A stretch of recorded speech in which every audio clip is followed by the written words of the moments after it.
Welcome everyone to Politically High Tech with your host, Elias, for your edutainment. That's what I call it. It's not original, so don't say I've stolen anything, all right? I know somebody likes to be accusatory without proof. You know, you're the court of public opinion, not the true court. So sometimes I don't care about your opinion unless I can find gold that is trapped among dirt. A lot of it is dirt. Yes, I'm saying that's why I told you if you want me to take you seriously, be constructive, be specific, and if you want to prove me wrong, even have evidence or quote me or just make sure you are. Look, I don't care if I be challenged. I don't care if I'm being correct. I don't have the largest ego.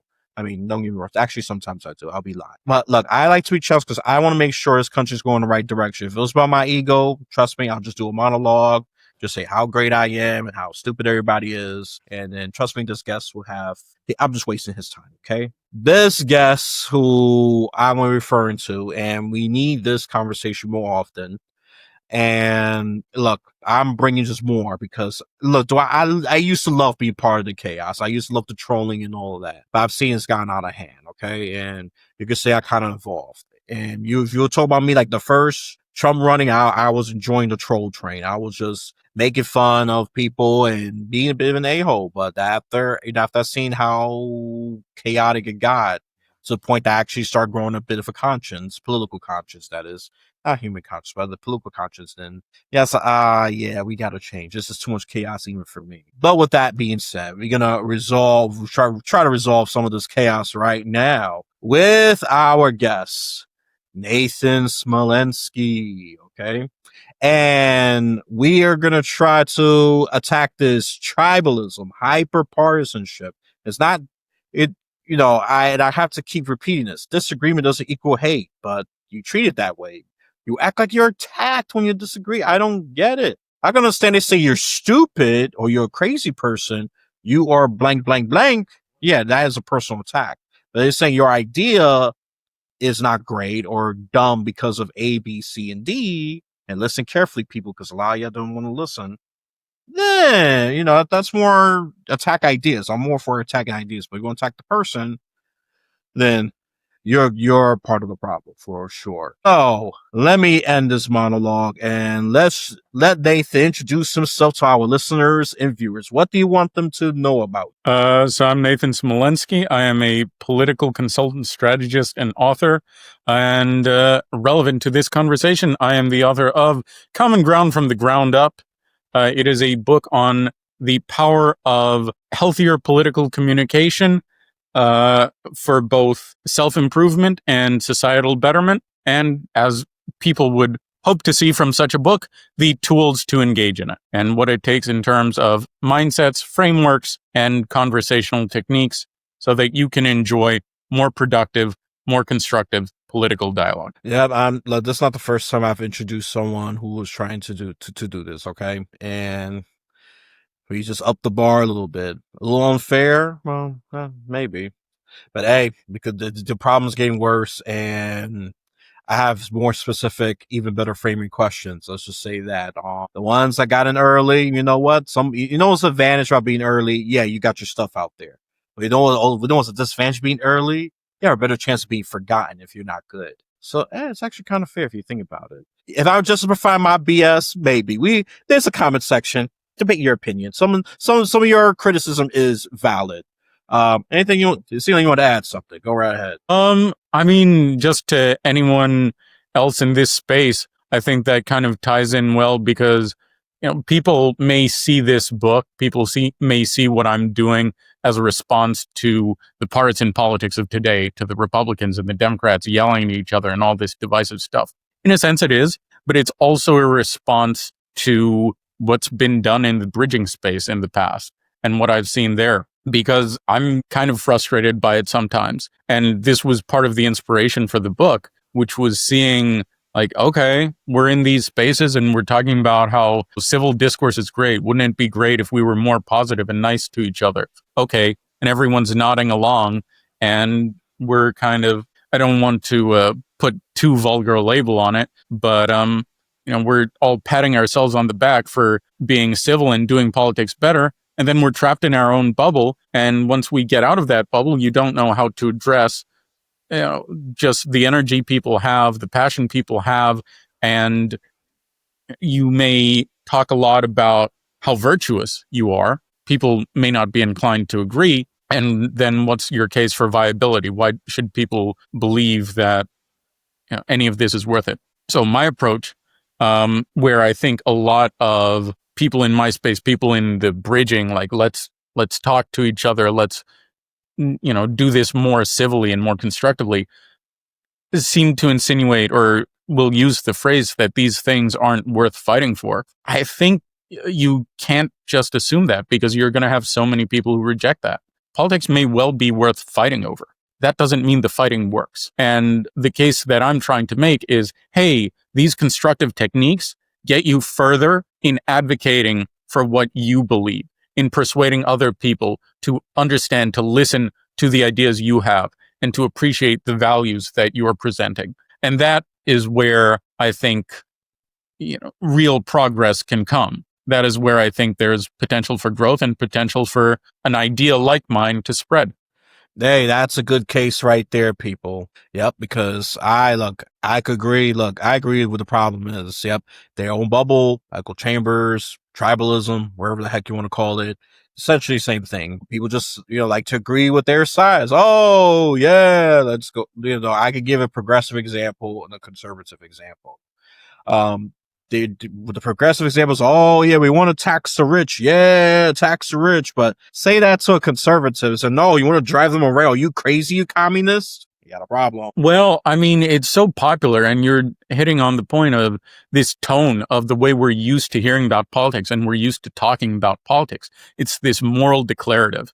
It's, billionaires are a plague on society, or we got to get these criminals out of here, or this kind of grand rhetoric. It's not meant to persuade. It's not ever built for that. It's built to rile up, preach to the choir. And the reason it's so pernicious and so prevalent is because that's what works in politics and media. They don't have to play to the other side. They know that their voters, their donors, their volunteers, in politicians' cases, and then their viewers, in the case of a lot of legacy media and social media, they're people who agree with them anyway. So they don't build it to persuade, they build it to energize. And the problem is when we as individuals are trying to replicate that way of talking about politics, and suddenly we realize it doesn't really get us far in conversation. You can't talk to people like that who don't agree with you. And it's fruitless. Oh yeah, I absolutely agree with that. Yep. So actually, that brings a good time for that question. How can you help readers break out of their bubble, their comfort zone? Yeah, I'm going to add comfort zone, even safe zone. Yeah, I'm going to throw a bunch of words in there, just in case you don't understand. Echo chambers, tribes, with, I love legacy media, social media, AI doing their damn best to keep people hyped up and tribalized. Well, so a couple of things to that. First of all, you're not going to be able to engage effectively out of your bubble in every space. Social media, online forums, people are there with limited time, limited attention. They don't really see you as a human being behind the screen a lot of the time. And those environments just lend themselves so much to unproductive discourse. So I'm not making the case that we can all be nice to each other on social media, because that's not what social media works like. At the same time, when you talk about getting out of your comfort zone in a one-on-one conversation, being able to engage with those who disagree with you, I don't necessarily believe that it has to be so uncomfortable. And one of the big pillars that I tried to preach within the book, just be curious. Realize that the issue is not, we have this sort of philosopher's way of thinking about politics. Like, if I ruled the world, I would do this, this, and this. It's not how politics work, and that's not what the actual problems are. The actual problems, the issues we face are, how do we make working policy when we have all these different ideas in play? How do we make policy that's going to work in the context of, all of these political sentiments, in the context of all of these ideological sentiments? And when you realize that, you can realize that someone who disagrees with you is not your enemy. The idea that you don't agree with is not your enemy. These are all complementary pieces. They can be additive pieces to trying to understand, all right, how do we get to the best solutions? How do we figure out the best way to solve this problem? You can talk about the potential for corporations to do harm and abuse their power. Someone who is talking about the potential inefficiency of government in regulating and the waste that comes with that and the harms that comes with that, they are not necessarily your enemy. Those are complementary ideas. Those shape the boundaries of policy. Those shape, all right, well, we have to consider this. We have to consider this. No matter what you put in place, there is potential for error. There is potential for things going wrong. And realizing that allows you to take on this more collaborative, more additive approach to conversation, where if you're going in to learn, it doesn't have to be uncomfortable at all. You get to learn stuff from people who think differently. That's really cool, in my opinion. Well, two truths could be at the same time. I mean, some of it could be uncomfortable, especially if you're happy, especially you're jumping into, the lion's den, so to speak. But I do get what you're saying. It doesn't always have to be uncomfortable. You can do, and to your point, let me just hold in curiosity and maybe do small steps, one-on-one conversations. I think I want to hone in that. For sure. Because that's what I'm getting out of it. And I agree. And look, I'm a pragmatist, even though my question is pretty hypocritical. It was like a grand bam bam bam. I give you this challenge, but I'm giving you debuffers or extra obstacles how to answer it. So look, you call me hypocritical, you want, it's fine. No one's perfectly consistent. So good luck with that. And it's fine, but I want to hone in that because I think that's what people need to really listen. It could be start small and be curious. And I think, I think the only very simple thing, but it needs to be repeated. Listen, active listening. Absolutely. Because that's all I'm going to add for that, because it's needed more than ever. People just like to talk, shout at each other, and it's too many talkers, not enough listeners. That's a simple, that's simple, but I think it's very powerful and effective once it has been implemented consistently and effectively. Yep, I gotta add like that because listening, it's active thing. It's not just a one-time thing. Oh, listen to Nathan one day, then tomorrow. Oh, who the heck is he? What? Oh, whatever. Who was he? We just did it that moment, and then there you go. That I call it that active listening is, or even memory at this point. It's out the window because I just got to talk to him today, and then tomorrow I have to deal with him. He's annoying. No, I don't think you're annoying. I'm just saying because it was annoying. Get No. I wanted to say to the point of, too many talkers, not enough listeners. The listeners are out there.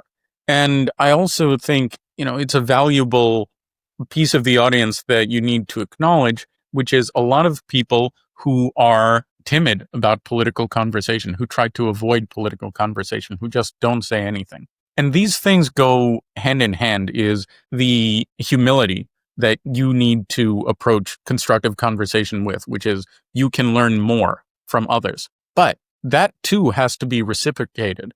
I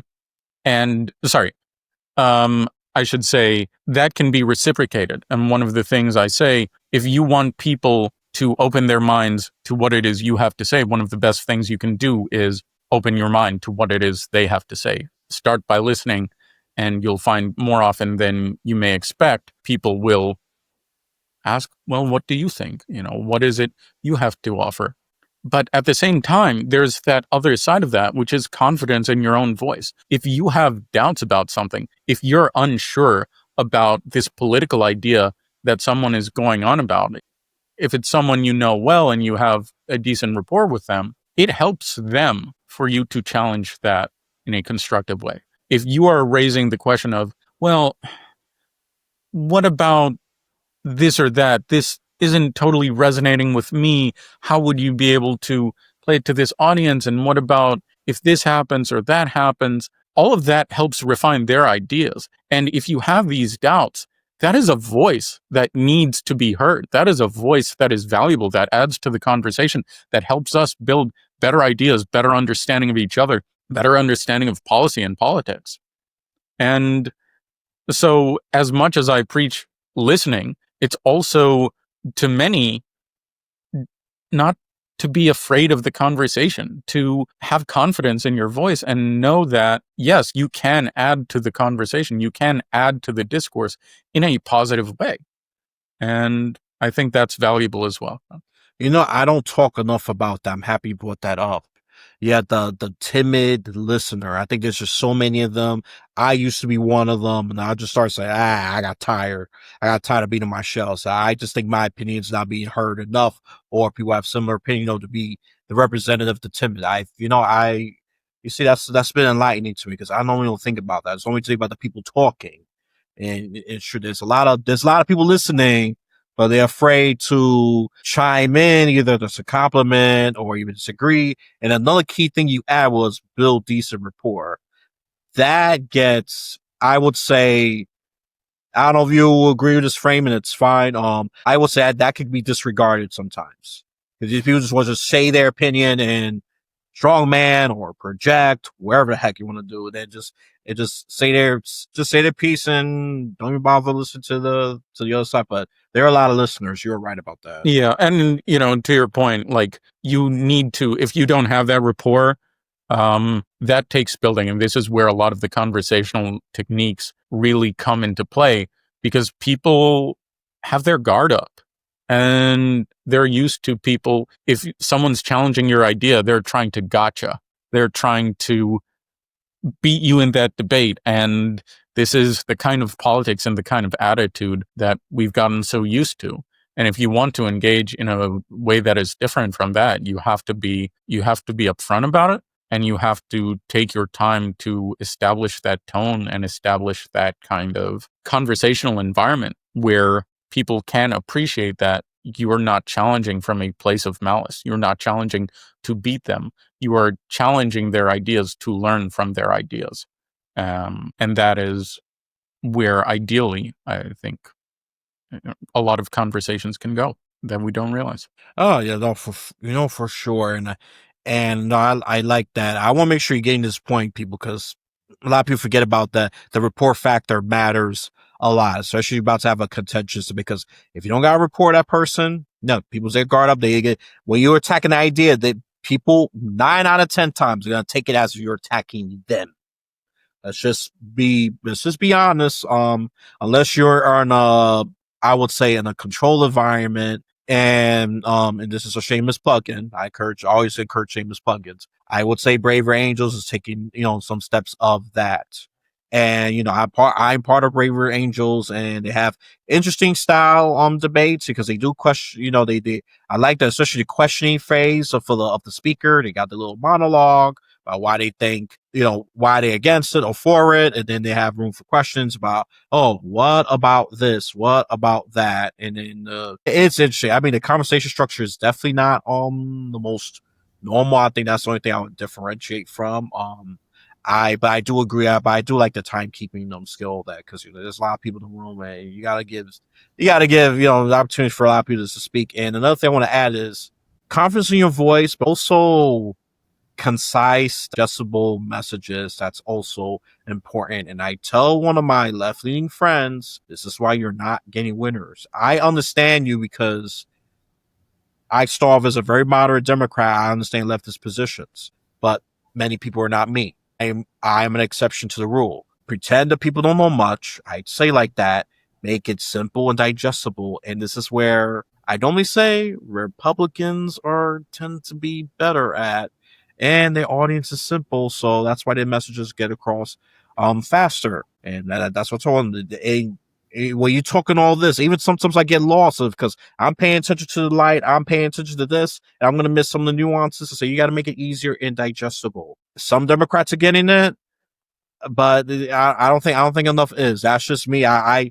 And look, there's Republicans that can speak craziness, but you understand what that craziness is. I'm not saying Republicans are best speakers. Some of them are. Some are just they're crazy. Let's just be honest. And yeah, I think that's something I want to add. Just again, let me just repeat this for those of you who are just getting in. Concise, digestible messaging is important. Go ahead. Well, yeah, I mean, it's not, more than just concise. There is so much coded language that we use that we take for granted. These appeals to sort of, ideological or moral stance or an underpinning or a philosophical idea, not everyone's going to share those. And just understanding how you sound more generally can really, really help. This is what common ground, as I see it, is really about. The value of it is that rapport, that language. It is not us agreeing on things at the end. If we're all agreeing on stuff, if we all agree on everything, then there's no reason to discuss politics. It's just you're nodding along and great. But the beauty of a democratic society is we have these different perspectives. We can learn from each other. We can challenge these ideas. We can challenge ideas before they become bad policy. We can challenge flawed policy to make it better policy. This is what we should be striving towards. And you do that not by agreeing on everything, not with that common ground, but with the common ground of, all right, let's have this way that we can talk to each other constructively.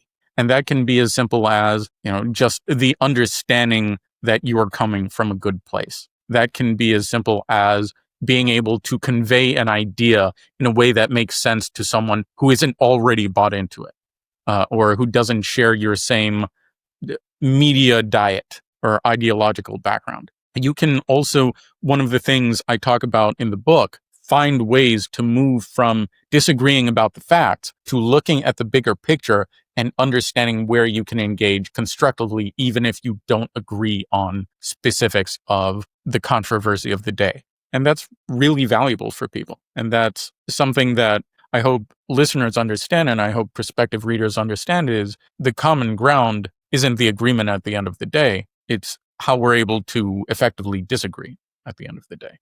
No, I like that because I don't want everyone just saying, "Oh, man, this country's gone to the very right or the very left." I mean, that'll be dull, and it'll be essentially a communistic society. I mean, let's be real. You're right. Democracy thrives on different ideas, and that's not what I'm there for. I'm just calming down on the hot conflict. Now, I don't mind some conflict. I don't mind discord. But the heated vitriol of this, where it's disgusting. Debates. This has been going on for a very, very long time. Okay, you could even go millennia. Okay, or even longer.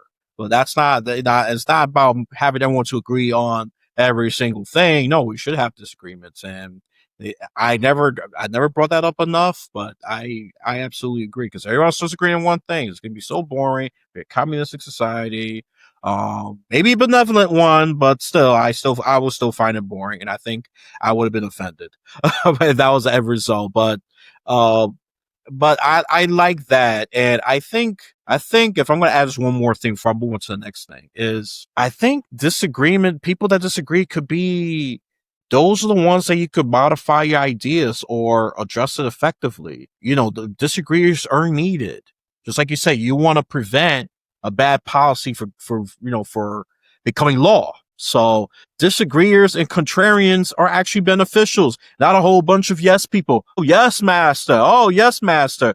Oh, you're legally allowed to kill 3 people per day. Yes, master. Yes, master. Imagine that becomes policy. That would increase. That's a very crazy example, but you want to debate that. So no, why it's okay to kill 3? No, we shouldn't be killing people at all. And some say, oh, I don't know. I think we should just kill even more people. But it's crazy. Yeah. But I mean, no, and you can apply it to a lot. One of the things I am pretty firm on, and I think needs to be understood, is power anywhere has the potential for excess. Once you understand that, that's a big underpinning of being able to engage in a common language on a lot of different issues and being able to realize, all right, whether it's the corporations versus, government regulators example, whether it's, whatever agencies you're putting in charge of this or that, realizing that you need to put the power somewhere to address whatever the problem is. And anywhere the power is, there's the potential for its misuse. And once you understand that, you can understand how to take in constructively a lot of different perspectives. And I think that's just a huge part of being able to engage with others. To your point also, even if we're not the policymakers, And particularly for those who might aspire to be a policymaker one day, if your idea sounds weird to an audience, it is so much more valuable and so much more beneficial to you when they tell you that, rather than if they just say, cool, you do you, that's awesome, I agree with you 100%. Because having it challenged within that friendly environment, within that environment where you have an understanding, where you're trying to learn from each other, that is the safe, comfortable place to grow and refine and understand. All right, how do I respond to this? How do I address this? How do I make considerations for this? And so when you want to aspire to that competitive environment of, let me put my ideas on the table and try to convince people to vote for me, you better be ready for that. You better be practiced in people not agreeing with you, because that's the real world. Oh yeah, exactly. And let's throw in what's the really hot one: immigration. People are gonna disagree the way the ICE raids are being raided. Okay, you're not gonna get no more extreme, simple examples. Look, there's people. There's definitely Republicans that are generally agree. They're just okay in it. Some not saying anything, and then there's those who are speaking out against it because it's, it's been violent. They taking too much migrants as a criticism, but the problem is those who are in power are not addressing those criticisms, and that's becomes extra contentious because they try to point out something, and they trying to make you better if you stop, stop drinking the emotional egotistical Kool-Aid. And that's all I'm going to say about that. I'm not going to stay on that for too long. But yeah, no, it's about, having everyone to agree. If you won them over, I always consider that a bonus. The way I do politics is I try to understand where they're coming from. If I somehow change their mind, I treat it as a bonus. I don't have that as an expected. That's not an expectation for me. And I would say people, you need to moderate your expectations. You think just because you're going to spew something that people could change their minds? No, we have different experiences. We do things differently. Life is different. We are shaped by a bunch of things. Okay. And maybe even genetics play a role. Whatever, we all different one way or another, and just to expect people to think the same, that's very problematic all the time. Yeah, I mean, you get to the heart of it, which is, you go into a conversation trying to win, it's not going to be a fun time. When both people are just trying to win the conversation, you're just fighting, your egos get involved a lot, it doesn't go anywhere, no one learns anything. You go in trying to learn, you're going to maybe not necessarily convince people, but you're going to get people to consider what it is you have to say much more often than you might expect, and much more often than you would if you're just trying to beat them, when you talk to them. 'Cause, think about reciprocating that. It's not the kind of conversation anyone should enjoy. And by and large, it's not the kind of conversation anyone does enjoy. Yeah. Oh yeah, and look, I say listen, learn, and even if you have to modify your position, great. If you win some people over, great. And I always say some, because you're just not going to convince everybody, and that's okay. I've told even people on the left that, look, you don't need every single person to agree with you. I mean, if you have 20% of the country agreeing with you, you're going to win some elections, believe it or not. You don't need every single person. That progressive was very happy when I said that. So this is coming for our centrists who will challenge you on some of the issues. Okay, I'm just being realistic. You don't need every single person. Does every single person vote? No, you don't need to. If a person doesn't vote, I was like, you don't. You gotta be strategic where you put your effort in, too. Just like you say, and look, if people reject it, it's okay. Go to the next one, next venue, next person, next whatever. Rejection is what I say recently is redirection. At the end of the day, and then you could turn to a little buzz thing if you want, a little quote, a little proverb, whatever it is. Rejection is redirection. Um, so don't treat it as, it's all your hopes and dreams have been killed and destroyed. No, it's just make a turn. That wasn't your destination. You got to adjust. You got to adjust your route. That's it, to the goal. Yeah, and I think you're speaking to another problem that a lot of people have, which is when your ego gets so intertwined with your political thought, when you start to derive your sense of affirmation, your sense of moral worth from your politics, it holds you back.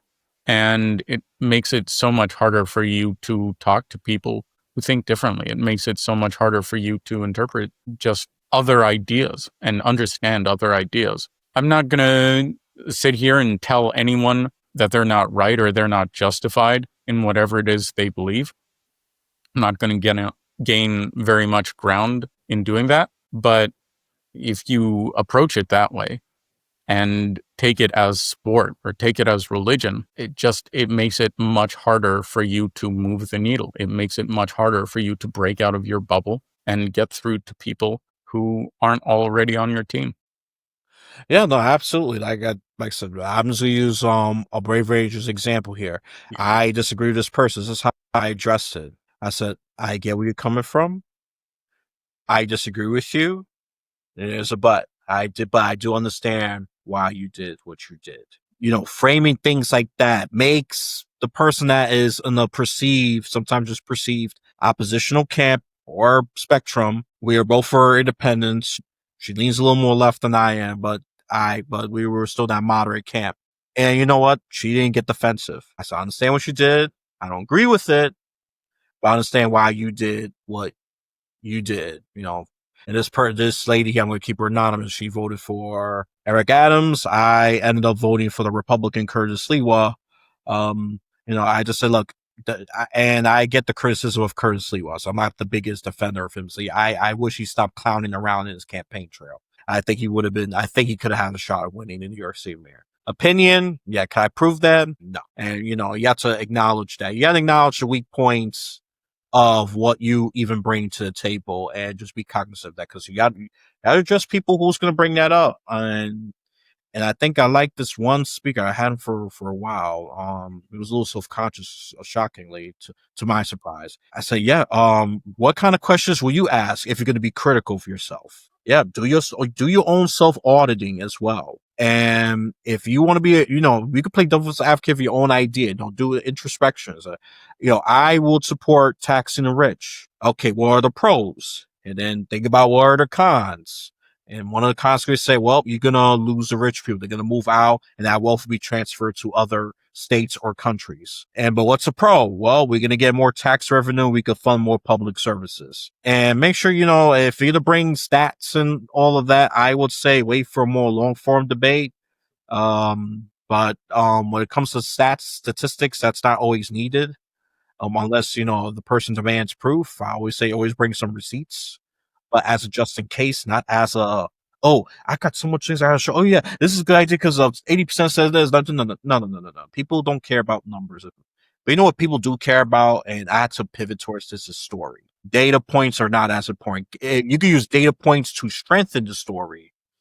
But if the data points is going to be the main star, you're tuning people out. Even in your own camps. Oh, okay, I didn't come here to get lectured and hear about all the statistics. I'm not in a stats class, for God's sakes. I'm going to have a conversation. You're going to hear that smart aleck thing. That's probably too specific, but just be ready and be natural. Don't try to sound perfect and rehearse, because that's definitely going to make it inauthentic and people are going to be more on guard and suspicious. That's all I'm going to say. That's just my own little thing. Maybe I should make my own version of the book. But it has to come with my personal life and all of that, because it's funny. All I'm going to say is about me personally. As a kid, I was very confident. As a kid, I became self-conscious. Now, the adult, I'm just trying to find that happy medium ground. I was overconfident, and I was self-conscious. I've been to those two extremes. So, I don't know, maybe 2027, 2028, I'll probably write me a little book about how to address this stuff. But, and definitely take inspiration for some other people, because, hey, you learn from others. You just don't learn on your own. And AI is not going to help you with that all the time. Great tool. It doesn't help you with everything. It's not, again, don't let AI take over your lives. Let you direct AI. Don't let AI direct you. Okay. Because it's not going to be fun. Okay. I think I'll talk to more. I talked long enough. So I'm interested about this this forward party. Let's talk about that. Sure. So this was a project that I was involved with from 2022 to 2024. I was a state director of a minor party It's the Forward Party's Andrew Yang, who some people might be familiar with. He was a New York mayoral candidate in 2021. Before that, he was a candidate for the Democratic nomination for president in the 2020 cycle, sort of early on. He founded what was called the Forward Party in 2021. I guess that was after his mayoral race. And then he merged that organization with the Renew America movement, which is a lot of sort of never Trump conservative types, and the Serve America movement, which was a kind of centrist party building infrastructure. And they tried to make a viable path as they could to having a credible third party. So this was what I was involved with. In Florida, it was surprising to people at first that we would be active in Florida because Florida is not a very purple state. And what people don't realize is the purple places, the places where there's an even Democrat-Republican split, those are the worst places, the worst environments for independents to succeed in on a relative basis. You can in certain contexts, but this is where the Democrats have a viable shot and the Republicans have a viable shot. That's not the case in Florida. That's not the case in the vast majority of political districts at every level in the United States. And when you have these situations, you have a minority party, one of the two majors, that's not really going to be able to put up a real fight. And you can take those voters, you can bring in an independent voice or a minor party voice if you can construct the infrastructure to do that.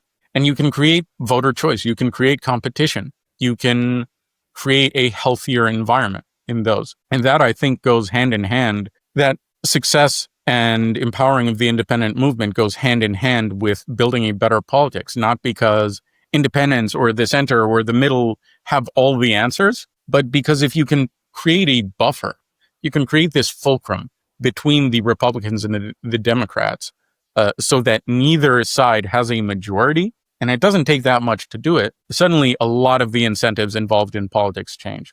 And suddenly we can go from being in this tug of war to realizing, all right, no one's going to be able to strong arm anything from a policy standpoint. We got to work together to solve problems. And that, I think, can be a turning point toward something much more constructive and much more productive at the electoral level.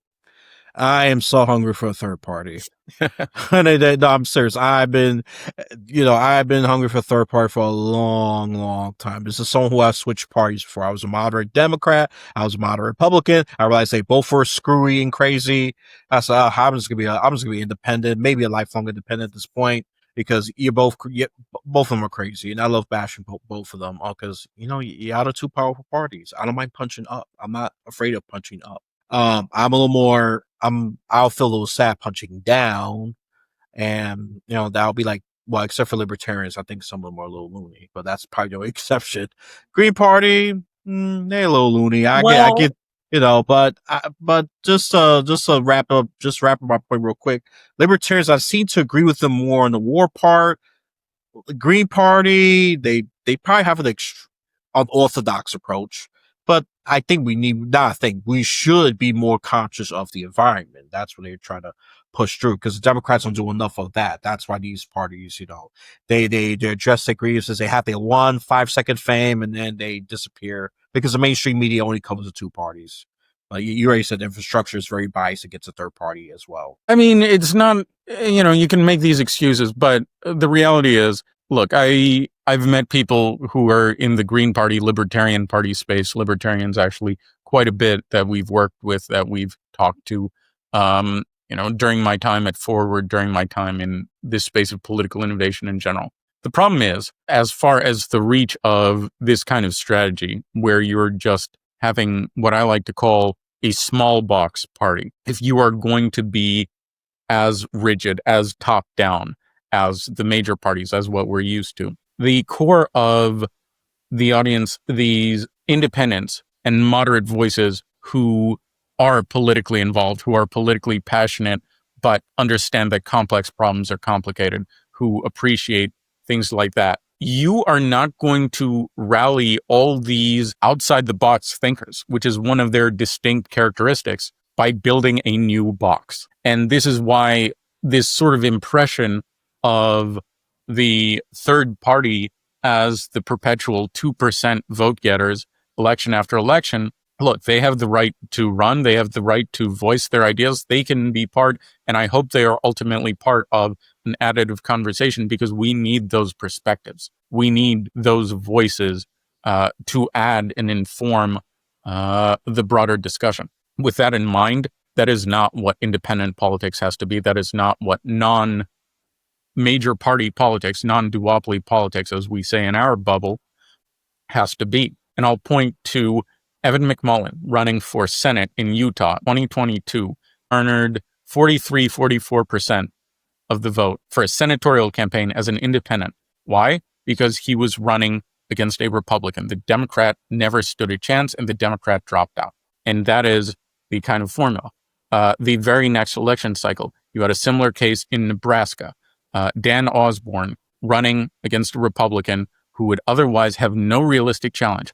And Dan Osborne got 47 to 48% of the popular vote in a senatorial campaign. And this is not as far-fetched as people make it out to be. It's not as far-fetched as people assume it to be. And setting that model, showing that success, whether it starts in Nebraska or Utah or anywhere else, that becomes replicable to challenge the Democrats in California, or the Democrats in New York, or the Democrats in Chicago, or the Republicans in Mississippi or Alabama, or the Republicans in wherever else, and to give voters choice who don't have a realistic choice, who don't have serious options right now, and ultimately to drive politics toward a better place and a better, healthier, competitive environment. So yeah, that's where, with forward, the balance that you have to strike is you can't just create this rigid top-down box to attract all the outside-the-box thinkers at their core.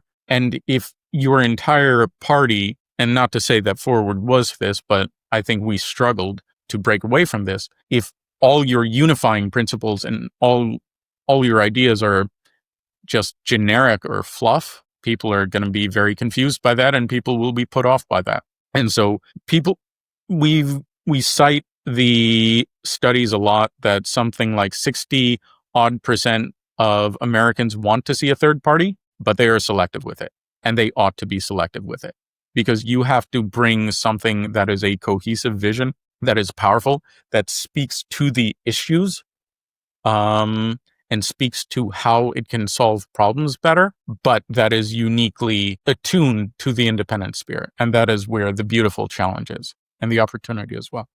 Yeah, I don't know. No, that's fine. No, the only one I have to say just a minor pushback on the New York one, Yes. because they are a closed primary, and closed primaries only benefits the duopolies even greater than the open primary. I think the reason why they succeeded in those, well, I'm not succeeded. The reason why they did well, I get what you're saying. These independent candidates, I was paying attention to that, so maybe it's a little more viable. I get what you're saying, that maybe that's a challenge of more the purer states. Ironically, the purple states is where they go through the most hell, which is ironic. You would have thought that would have made a cohesive, party much easier. And sadly, I assume the same, to be honest, but that's not the case. If anything, the Dems or Republicans are equally competitive. They can just punch down on them and then they're gone. Well, it's this spoiler stigma. It's like, are you, right. And this is the line that they love to use if you're throwing your vote away when you vote for an independent. And the reality is, if it is 49% Republicans, 49% Democrats, every vote is going to be critical. And those situations, we've seen that at the presidential level. It may be overblown, it may be overstated, but it's real. When you have, a situation like Nebraska or Mississippi or California, those are not real choices that voters have. You are not throwing your vote away. You're getting an actual vote that matters if you have a viable and credible independent candidate in a situation like that. Yeah, that the New York and New Jersey, well, some people don't I might say don't understand, or they're probably are just not aware of that. Sure, it's a closed primary, and that that gives an extra advantage to even the minor party that has no power, Well, I would say New Jersey's a little more purple. I would say the Republicans got more of a shot in that state. New York, it's very Democrat. It gives power to the Supreme Party, the Supreme established party. And it gives a little advantage to even the ironically the minor party. But when it comes to independents, they are effectively shut out. You have to register Democrat or Republican just just to join in a primary. This is only primary people. The general election, you could be Right. independent if you Now just you're pay. Yeah, go speaking, ahead.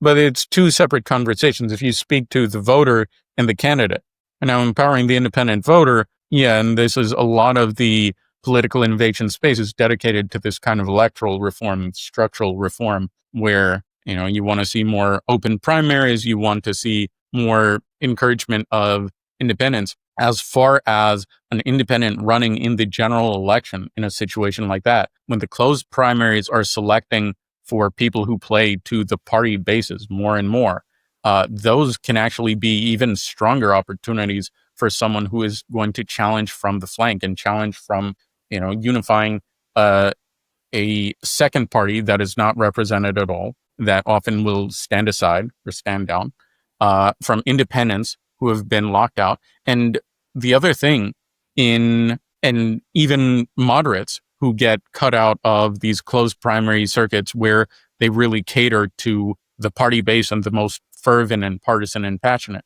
But the other thing about these closed primary situations, they understate the actual independent sentiment of the voters. It takes a lot to register independent or not have a party attached to your name when it only benefits you to do so. And a lot of independents, a lot of people who would otherwise mark themselves down as no party affiliation, are putting themselves down as either Republicans or Democrats so they can vote in the primaries. But their sentiments, their voices are independent voices. And that is something that I think we need to be cognizant of. Yep, New York, you're being warned. The independent, people register independence growing. I'm being honest. And over a million voters have been locked out. At least, and and that's been growing, especially my generation and Gen Z, in particular, because look, Democrats, Republicans, they're just not impressive. Okay, especially right now. Just look at the federal. Federal's like it's the macrocosm of it. Okay, we got the MAGA people, and then we got the Democrats. They're it's like a three-headed dragon. They're not operating as one. They're all over the place. That's the Democrats right now. There's the do nothings. They're very aggressive, and there's those who try to push their own vision. And then for the Republicans, a lot of them is just mostly locked in MAGA. It's an oversimplification, yeah, but I gotta get straight to the point. That's what's Yeah, going on at the federal level.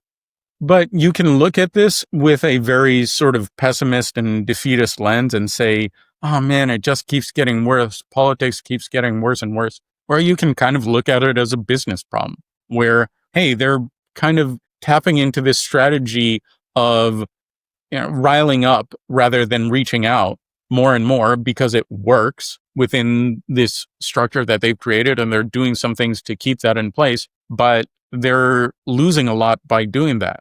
And they're losing touch with people, and they're losing a lot of approval, and they're not able to actually talk about interesting ideas on the issues because they're spending all their time on negative campaigning. That's market opportunity. If you are strategic about dealing with that, as someone who is passionate about making politics better, there are very viable paths that open, and not just, gosh, we wish something better would pop up, but you start to do the math around it, and you're like, the numbers, if you can field a viable, a serious independent campaign, the numbers can work a lot in your favor, and you can do a lot through that. So that's where I think the greatest opportunity is for positive change within our politics.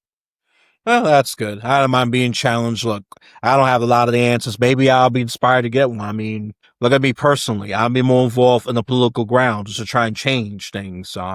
Yeah, I may use the defeatist language at time or maybe go doom and gloom, but then I think people say I'm even be slightly more optimistic because, oh, you won't go to my earlier seasons. It was a hell of a lot more doom and gloom. I'll say that much. let's bounce down just a little bit. And like I say, I think there's actually more hope once you stop using the news as your lens of life. It doesn't match. It matches on some degree, but not the entire. It doesn't reflect on all people. It doesn't reflect on all politics. It reflects on some, but not everything. So you just got to put it at its proper box, if you will. So just letting it dominate your entire brain. And, that's something that I have learned being more down the street. Just, okay, things are hopeful. Not easy, but hopeful. Yeah. And, like to that end, and, I wasn't directing anything personally.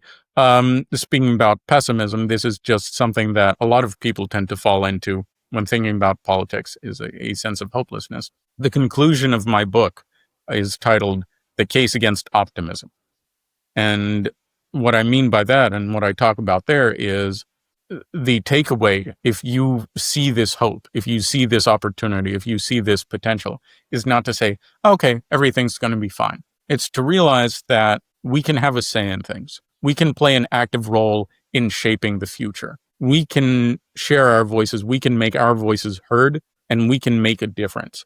And if you're going to be an optimist, if you're going to say everything's going to be fine, you don't have to do anything. But if you realize, no, you can be an active player in determining if it's a positive or a negative outcome, then suddenly you realize that, yeah, you can do something about it, and you can shape what that outcome is going to be. So I think that's valuable as well, is not to realize that it's not a foregone conclusion, and to realize that our voices matter and what we do now matters. Yep, and that's why this is one of the few reasons why I do podcasting. Let's just do the shameless self-aware plug-in right there. But no, it's not even a but. Look, I got more involved politically, open out on a lot of things, and look, and even if you have a loss, that loss is not the end. You try again. You learn from it. You turn your failures into lessons, and you get better. And that's why I learned to be part of this organization. I got some wins, but you're also gonna have some losses. And I think in some ways it's better to lose because you become better, more prepared. And me, it was like a last minute invite, and me, I just did just a very simple pitch. Where look, make the primaries more open, so the independents got a viable case. I say, let the people decide that. So you put in there, let people decide. If they don't want it, then fine. Then they don't want it, and that's something I'll be willing to accept, begrudgingly, of course. Let me just be honest. I say, oh yay, people don't want it. That's not good, but hey, at least the people did it. But they decided not to put that in the ballot, which I criticized. The Charter Commission of New York City. I respect one lady who tried to really advocate for it. God bless her. And she gave a lot of defense, but I think the rest of the commission didn't necessarily buy it because they fell for the political fears of both Democrats and Republicans. That part they united in because they want independents being there. Okay, this is when Democrats and Republicans are united, and I've seen it for both politicians, one Republican and one Democrat, saying, "Oh no, we don't need this. This is gonna, bring big money. Is racist and all." They come up with such cockamamie excuses. I was there. I heard it, and you'll be surprised what disingenuous nonsense they put there. But this is what you have to be ready for. So people are not gonna debate in good faith. You got to be ready for that as well. And yeah, you don't need to get along with everybody, and some of it is going to be a verbal battle. Just get ready. Some of it you could unintentionally win people over, and some you're just gonna be ready for a verbal battle, because some people don't come with good intentions. You just got to be aware of that as well. Be alert on the just pay close attention, careful attention to the other person. Are they in their mind to even engage? If they don't have that bandwidth, sometimes you just gotta let it go, end it. You don't need everybody. You don't need everybody. That's the final thing I'm going to say. You're not going to be helping. You're not Superman. You're not going to solve everybody's issues, okay?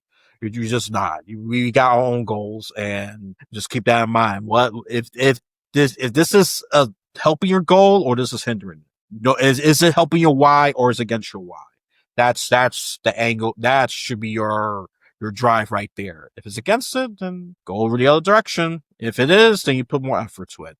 generally speaking, I don't care what your goal is, but that's your general butter toast, plain toast advice to all of you. It could be, I don't know, get more Republican votes, get more Democrat votes, or get more, I don't know, form a cohesive third party, which, let's just say it's much easier said than done. This is why not many of them are there. I mean, look at the Libertarian, largest third party. They haven't won a single election, okay? Not a single one. Not even for a very local position. So that's just show you how difficult it is. But I think there'll be hope. They've Go won ahead. for local positions, to be fair. Yeah, in terms of what their party positions, or yeah. No. I mean, you have libertarian mayors all over the place. You do get some of them. Oh, okay. Well, Yeah, say but thank you that's for that correction. Yeah. they'd yell at me if I didn't make that correction there. But yeah, I think that model is not necessarily the model, and maybe the forward model isn't necessarily the model, and maybe it, bringing together these independent voices, and this is something that I explore in the book, because I do think people will ask, well, all right, I may be able to engage more positively with my neighbor, but what's that ultimately going to matter if the electoral politics just continues to suck and, it's miserable forever? And you have to have that pathway to making a more positive approach to discourse translate into electoral success. And I think, the case I made, bringing up Utah, Nebraska, those senatorial efforts, those are independents. They were not with any party. And what you need for supporting things like that, you may need structures that aren't necessarily parties. You may need different PACs, different nonprofits, different services. You want to empower them to run lean in cases they will not have the financial resources that the major parties have in a lot of cases, but you can overcome quite a bit of that, more than people realize. And that's something I explore in the book. And ultimately, you can carve out this viable path. So this idea of kind of the more niche ideology, just grounding this third party, that is not the only way to challenge the powers that be.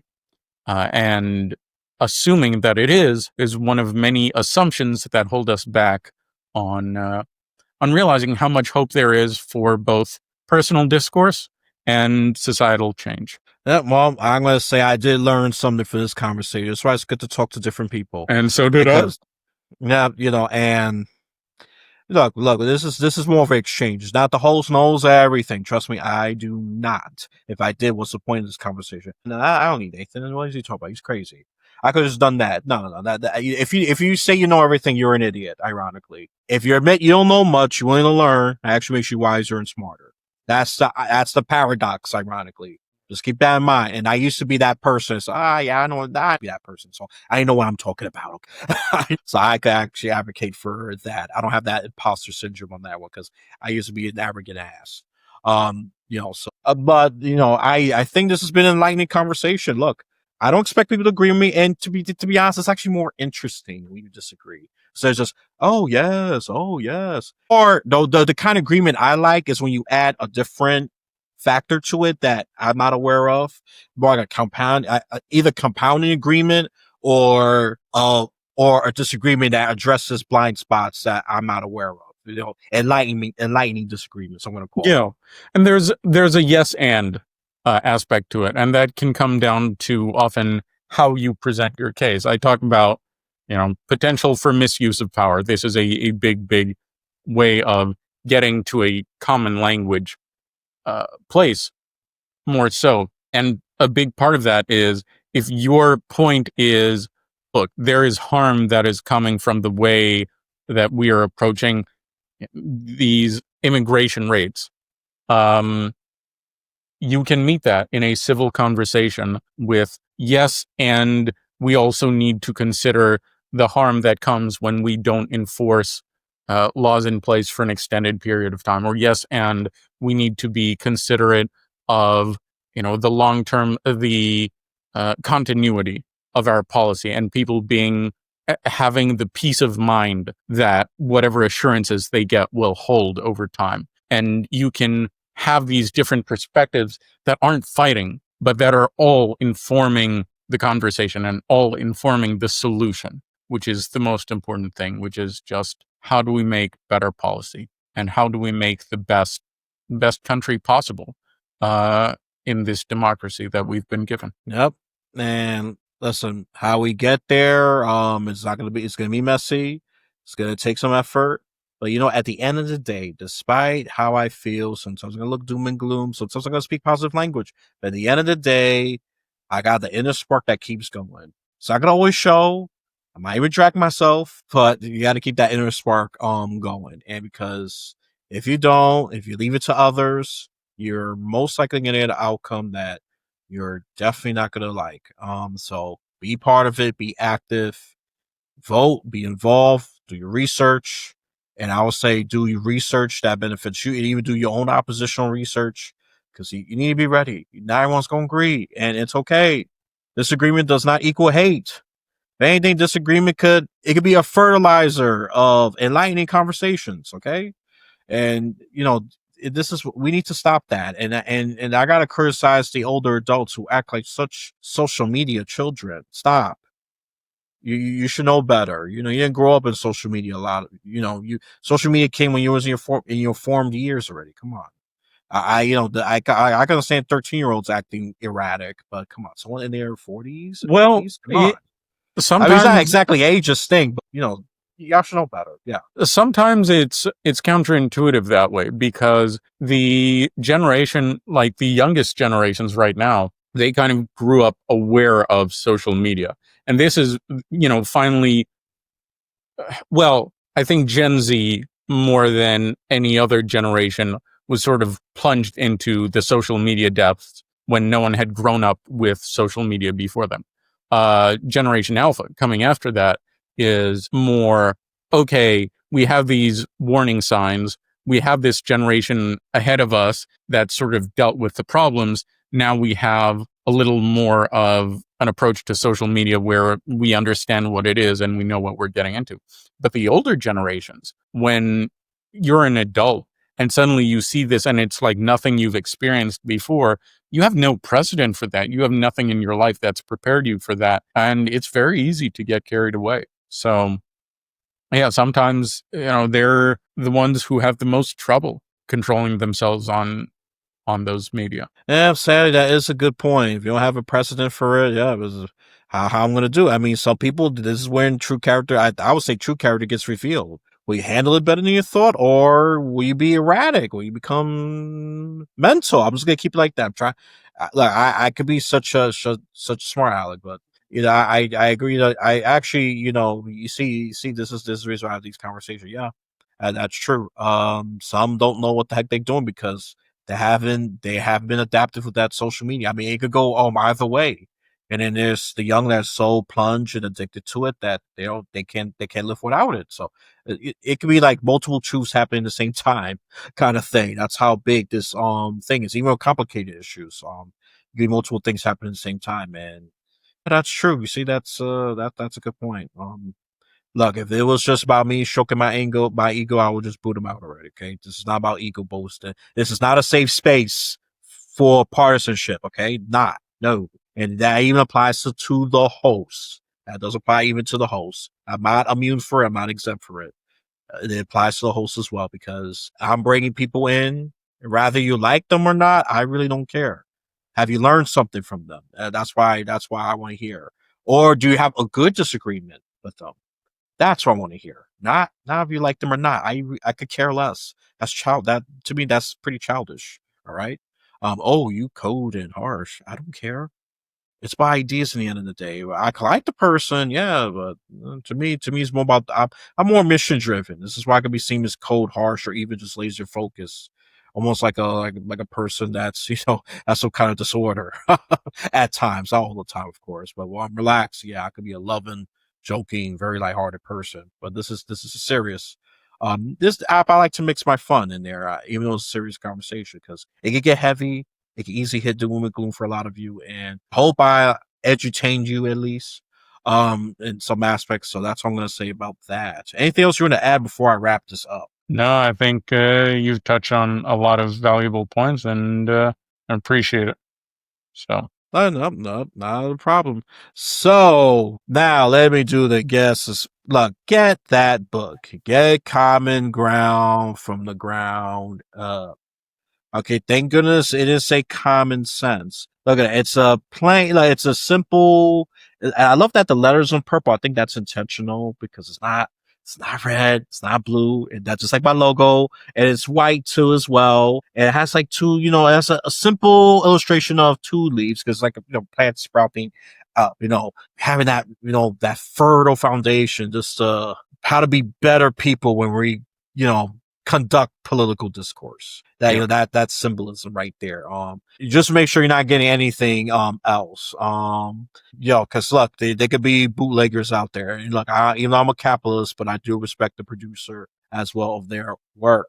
Okay, and look, and I love and the subtitle is, and I love how this is a tricolor and is representative of Democrats, Republicans, and even the Purple for Independence. How rethinking politics can help us feel heard.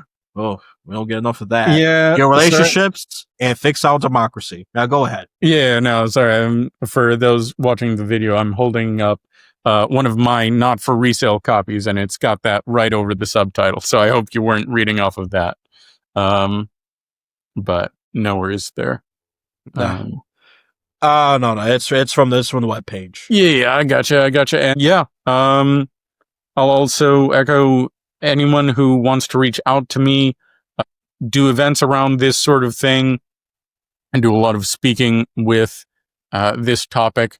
And if your organization, your book club, you see an opportunity to reach people and to benefit people and to tap into an interested audience with this, people can find me on my website. It's nathansmolensky.com. And definitely reach out to me there. I love to hear from everyone, and I'm excited where the conversation goes, because one of the things I say with the book is it's only as strong as its readers make it. So, yeah, anyone who has any idea of what I can do better and where I can go to get this message and messages like it out there, I'm excited to have that conversation. So, Oh, good dad. Come on, give him some support. He's not an egomaniac at all. I'm more egomaniac than him. I can say that much, especially if I'm ticked off. But hey, anyway, the self-exposed right there. No, but all seriousness, follow him, get the book, learn more about him. He has a social media as well. His website, social media is going to be included in the description. Give him support, okay? He's doing a good work, all right? On a serious note, let me just be serious now. Just give him support, okay? And all that will be included. Now I got so much plugins now. Like, comment, subscribe, and this is go for YouTube and Rumble. They have similar wording. I'm not going to bother going through all that. Just know that you have more freedom of speech. That's the only perk that you get there. Even though I would say it's not as great as a video platform, even though I think they're slow. I'm not sure about catching up, but I think they're slowly, they're becoming, I would say, more viable competitor. I thought they would be gone, but I'm wrong there, obviously. and I think it's good. YouTube needs a bit of a competition. Is it viable yet? No, I still don't think so. But that's a whole nother beast for another day. And for reviews, leave reviews on Apple Podcasts. If it's a 5-star review, please give one reason why it's great. If it's a 4-star or lower, give, one reason or two about how I can improve. I want to learn. Actually, I'm serious about learning, and I take that very seriously. If you're specific, and say, it could be something like, oh, you could talk less about this and focus more on that. Great. I will be willing to do that. Fix the lighting. Once I fix the lighting, I've done that. I got a studio light. Because that was actually an issue. I feel like I was a dark demon spirit talking to a person in one episode. I said, yeah, that's a legitimate criticism. Now I got the studio lights. See, so your words do matter. Okay, people. And now we got a 3-part plugin. Join Podmatch. Guests I don't use Podmatch. It gets so annoying digging through those trails of emails. And if they have to do an edit to their one pager, they gotta redo the PD. They gotta do the edit in Microsoft Word or PowerPoint, wherever the heck they use. And then they gotta re-PDF the darn thing and they gotta send it to me and it gets lost in the shuffle. Me, I have a good system for that, but I'm lazy. I'm spoiled. Podmatch makes it so easy. You can make so much edits and tailoring to it. It'll be instantaneous, refresh, good. I can get the update of that person, and it's more, it's pretty organized. Instead of just digging through emails. So that's, to me, that could be problematic. It could be lost in the shuffle, and I think I damaged one relation of non-podcast, non-Podmatch guests because of that. But oh well, was it meant to be? I'm not gonna cry over it. That's why you should get Podmatch, so you won't lose relations for such silly reasons as that. Okay. And then that's part one. Part two, I have a link to a free website. Yeah, if you have a crappy website or don't have a website, go there. I will put the link. The free web guides, which I'm currently using, and I'm gonna have a website popping up soon. They, yeah, you could path free to or even low cost, and they'll help you. They will guide your hand along the way. Just need some information. Try them out. They're really good. I don't push stuff that I don't, that I don't think when if I push them, it's because I actually use them. I have good experience. I'm not gonna push a product that I'm gonna say it's crap. Okay, you don't have to believe me. Don't take my word for it. But this one's low. This is low risk, so I say give it a shot. Okay, even for Podmatch, same thing. And then the new paper, the least riskiest of them all. I have the link right there. If you want just news that is just not even partisan, just straight facts, and it's an easy read. The longest read is 5 minutes. They got your stocks. It even has politics, but it's so bare bones, so factual. It gets straight to the point. Okay, I have the new paper. Because media, news is very partisan. You got your left wing flair, your right wing flair, even a center flair can be biased sometimes. Yeah, just join the new paper. It's short. You get your articles Monday through Friday. Okay. And that is it. Finally, once you complete this audio or visual journey, you have a blessed day, afternoon, or night.